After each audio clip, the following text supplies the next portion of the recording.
Thank you for staying with us. And it's Monday morning. On Motivation today, we're being joined by Fola Adelesi, an inspirational speaker, a trained communication expert. He's a renowned author with more than 5 published books and a quintessential public speaker.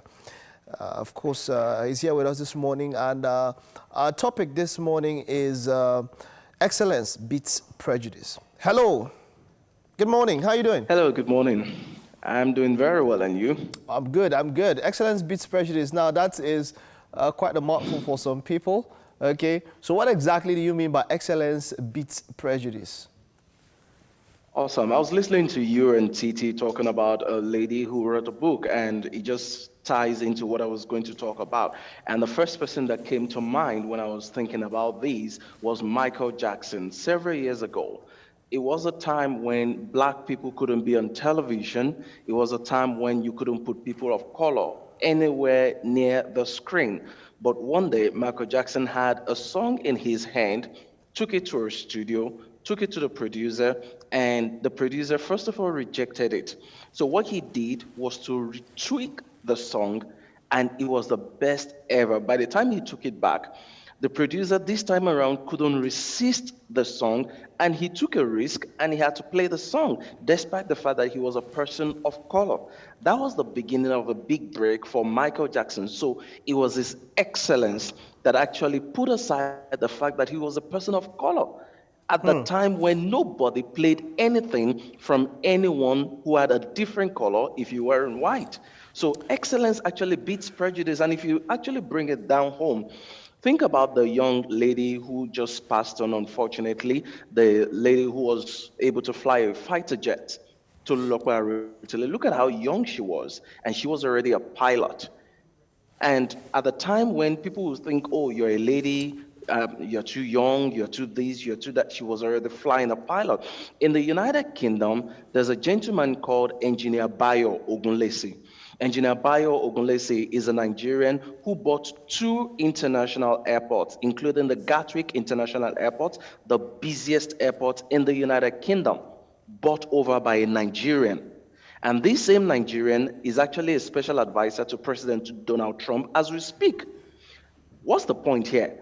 There are people of color all over the world who are doing amazing things, who are doing fantastic things. You probably know about Philip Emeagwali. You probably have heard about maybe Sundar Pichai, the CEO of Google, who is also an Indian. So the point is, when you say, oh, they're doing this because I'm not white, they're doing this because I'm black, they're doing this because I'm from this tribe, I'm from that tribe, I'm from this race, I'm from this country, some of those things can be true. But when you build yourself to a level of excellence, it wouldn't matter what people think about you. It wouldn't matter what their opinion is. Once they see the quality of the work that you're bringing on board, what you bring to the table, if it is irresistible, your color wouldn't matter. If you bring something to the table and it is something that everybody needs and they know they cannot do without this thing, then your name, your background, your age, your gender, all of those things suddenly become inconsequential. It is when they can resist what you're bringing to the table that they can bring in all those other things. They say, oh, this person is a woman, or is a young man, or is a young lady, is black, is from this tribe. No. Excellence beats prejudice. And that's why you as an individual need to ensure that whatever you're doing is top notch. Whatever you're doing, you put in your best, so much so that everybody who sees it, they can say, look, this, I don't like you, but I like your work. Or have you ever seen bosses who will tell you, I'm sorry, I have to say this, I don't like you, but you're damn good at what you're doing. So it's important to get to that point where excellence just takes away every other prejudice, and they don't have a choice other than to admit that even though I don't like you, I don't like your people and all of that, but you are really good. That's what we're talking about. Wonderful, wonderful. Considering that, with all the protests happening around the world, the Black Lives Matter movement and all of that, a number of people would still tell you, they will still insist that, look, they've tried their best at what they do, they've gotten to the top of a chain or whatever, but then they are still maybe subjugated or something like that. They are still, prejudice can be strong, especially when it is something that is generational, when it's something that has been there for quite a very, very long time. You understand what I'm talking about? I certainly do. And the prejudice, now notice that I didn't say excellence will exonerate or annihilate prejudice. It's not going to take it away. But what happens is that you're able to silence everybody in the room because they see the quality of your work, they see what you're doing, they see how good you are at what you do. And I've seen people put to shame. I saw a short video online some weeks back, and a gentleman, because he was black, was accosted, and they said, "Look, turn around, we're going to arrest you." And the gentleman kept asking, "What are you arresting me for? Why are you arresting me?" Do you know the white guys who were trying to arrest this gentleman were eventually shocked when he surrendered himself to be arrested, and they reached into his pocket for his ID, only to find out that he was a CIA agent. So they were very surprised. Now, what we're saying is the prejudice will continue. We don't have a choice about that. There's nothing we can do to stop the prejudice, and that's the reality. However, you can silence everyone based on your excellence. There's nobody who will see the quality of work, the amazing work you have done so far, or the level of wisdom that you display. Today, we've seen President Barack Obama become president of the United States. People didn't like blacks, but he became president.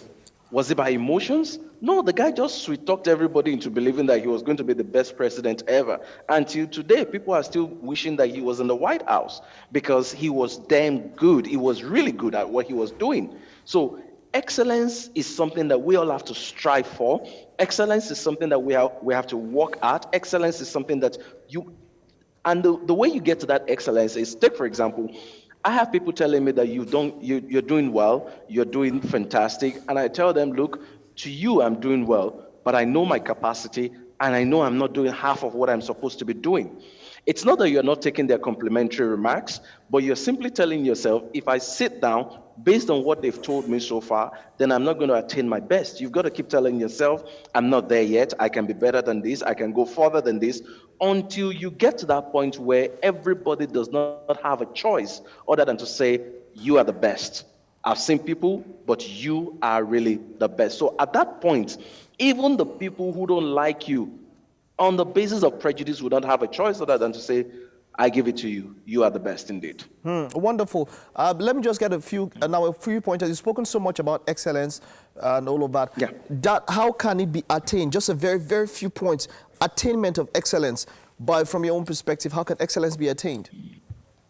I just gave you one first point towards attaining excellence. People will give you compliments. People will tell you that you're good. People will tell you that you're doing well. Yeah. So and no, stuff like that. I mean, on your own part, Yes, what yes. do you do? Yes, What are that's what those I'm about things? to say. That's what I'm about to say. The first thing is, don't ever rest on your oars, no matter how much you have achieved. Don't ever rest on your oars, no matter how much you have achieved. Then number two, be open to feedback. When people give you reviews on what you have done, don't say, oh, they're giving me this bad feedback, they're giving me the poor reviews or poor ratings just because they don't like me. Take, for example, one of the ways I have come this far is that when people correct me, I don't feel bad about it.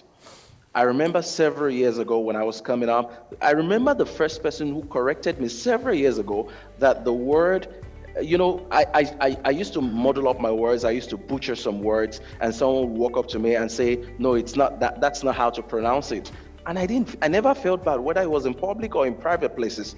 Someone told me several years ago, it's not magazine, it's magazine, when I thought it was fashionable to say magazine. And someone told me, I'm trying to remember some of those other words. And the funny thing is that I remember those people that corrected me on those things. So when you are corrected, be open to correction. Don't ever be satisfied with mediocrity. No matter how good you think it is, if there's something better out there, then it means that there's room for improvement. So I always have it in my mind that there's room for improvement. For example, you said I've written over 5 published books. I've actually done 13 books. And people say, wow, you've done 13 books. And I say to myself, that's not where I am. I have over 25 book projects. And I keep saying to myself, I've not done enough because I'm supposed to have written 25. And out of the 25, I've only written 13.